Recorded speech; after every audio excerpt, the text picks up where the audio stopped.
Siasa ni mfumo wa maisha ambao wachache wanataka waifurahie hii sayari huku wengi wakiumia. Sasa inapotokea mtu anaingilia huu mfumo kwa kutengeneza ule usawa wa kuifurahia hii sayari, wale wanaoifurahia hii sayari kwa kuumiza wengine huwa hawawezi kukubaliana na huyo anayeleta hiyo njia ya kuleta usawa katika kuifurahia hii sayari. Hii sayari ina chakula kingi sana. Hii sayari ina mali nyingi sana. Ila kuna watu wachache wana roho ambazo hata maneno ya kawaida ya kuzielezea siwezi. Kinachoendelea kwa Elon Musk ameweka wazi ni yeye kutekeleza majukumu yake ya kubana matumizi ya serikali na kupunguza matumizi yasiyo ya lazima. Ukitaka kuelewa kinachoendelea Marekani kuhusiana na kampuni ya Tesla ya Elon Musk, kabla akili yako haijaumia sana, kumbuka mfumo wa kiutawala wa Magufuli. Alikuwa anataka apunguze matumizi yasiyo ya lazima kwa serikali na kubana matumizi. Adui namba moja wa Magufuli alikuwa watu wa nyumbani kwake na maadisha ndani ya CCM. Hao ndio walikuwa maadui zake, sio Chadema wala ACT. Hao ndio walikuwa the biggest enemy wa wazi kabisa.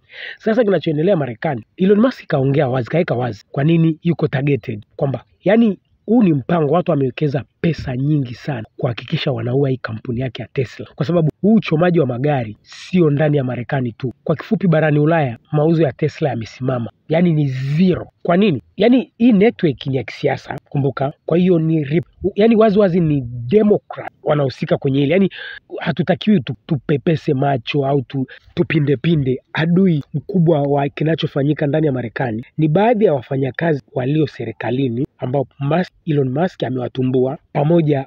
Sasa hawa waliotumbuliwa wanashirikiana na chama kilichofurushwa madarakani, na maanisha Democrat ya Joe Biden, katika kufanya uhalifu mkubwa sana duniani, sio Marekani, duniani. Kwa sababu let's say mtu wa kawaida umenunua Tesla yako, kuna watu wamelipwa hela aidha waichore kwa maneno hayo, kwa mfano Nazi, yani wanamfananisha Elon Musk na Hitler. Yani unaposikia Nazi ni issue ya Hitler, kwamba mtu mbaya sana. Unajua jamii ya magharibi imelishwa kwamba, yani imekaririshwa kwamba Hitler alikuwa mbaya sana. Tutakuja kudiscuss huko mbeleni, je, kweli Hitler alikuwa mbaya kama magharibi walivyomfanya hivyo? Yaani kuna vitu vingine lazima tuvitafutie majibu wenyewe, sio dunia itulazimishe hivyo. Sawa ndugu zangu, ni kama huu ugomvi wa Urusi ulivyoanza. Putin alitengenezwa majina yote mabaya baada ya magharibi kushindwa vita. Sasa inabidi wabadilishe yale maneno kwamba Putin hakuwa mbaya. Tusitaki tuende huko, turudi kwenye hii issue kwanza. Kwa hiyo kuna network ya watu wamelipwa pesa, wakikuta gari yako ya Tesla aidha waitoboe kwa risasi, waipige risasi, hawamdhuru mtu, au waichore au waiharibu kwa staili yoyote ile. Maana yake nini? Kama kuna mtu mwenye mawazo ya kwenda kununua Tesla,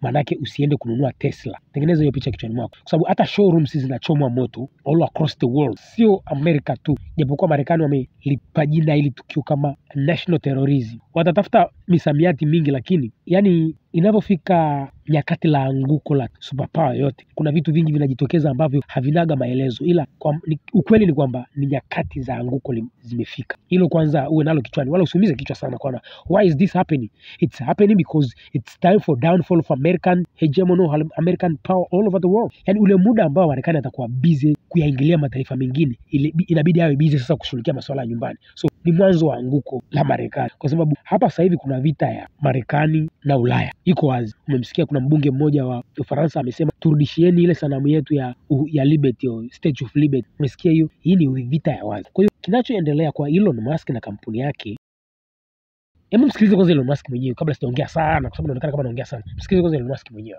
Basically want to kill me because I'm stopping their fraud, and they want to hurt Tesla because we're stopping this terrible waste and corruption in the government. And well, I guess they're bad people. Bad people will do bad things. And apparently hit it. Kwa sababu anazuia masuala ya udanganyifu, matumizi yasiyo ya lazima na rushwa, ndio maana wanamfanyia haya.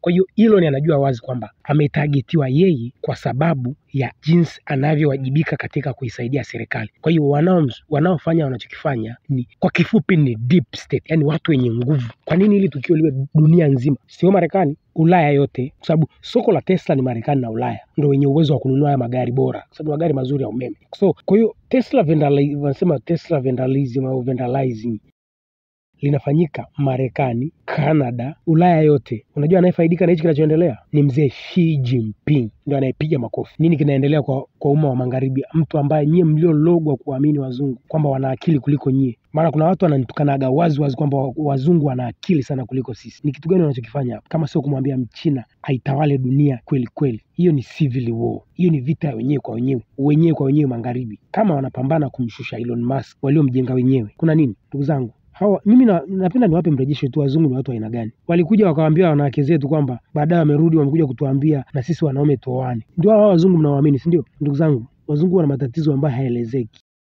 Kwa ambacho wanachokifanya, ingekuwa ni Afrika wangesemaje? Kuna nyie timu magharibi, yani mnaiamini Marekani na Ulaya kama vile. Nishawaambia, Marekani ni jambazi kijana wa sasa aliyezaliwa na majambazi wazee wa Ulaya na iko katika anguko ambalo halielezeki. Kuna vita nyingine ambayo inaendelea. Kwa nini Marekani amerudi kwa Urusi kwa staili hiyo? Ulaya wana discuss. Marekani anatafuta maslahi yake. Anapambanaje na China ambayo ina taken over the world? Alafu hawawazi Ulaya. Dunia iko kwenye mabadiliko ambayo hayaelezeki, ndugu zangu. Dunia iko kwenye mabadiliko ambayo hayaelezeki. The natural superpower gonna take over their places. Kuna masuperpower wa kiasili kabisa, wana teknolojia, wana mali, wanarudi kuitengeneza, kuichukua dunia yao. Ni swala la muda tu, nyie mtaona. Kama wameshaanza kuumizana wenyewe kwa wenyewe, kuna nini tena?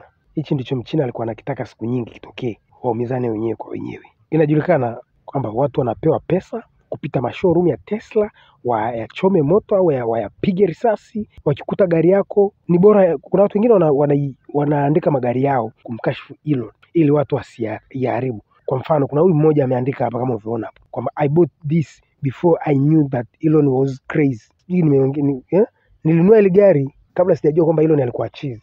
Yaani huyu mtu kaandika hivi ili kuzuia watu wasilichafue gari lake, kwa sababu kuna watu wanalipwa pesa kuikuta Tesla popote ilipo wanaichorachora. Imagine, hao ndio wazungu mliowaamini kwamba wana akili kuliko nyie. Ndugu zanguni, elimikeni msio wasomi.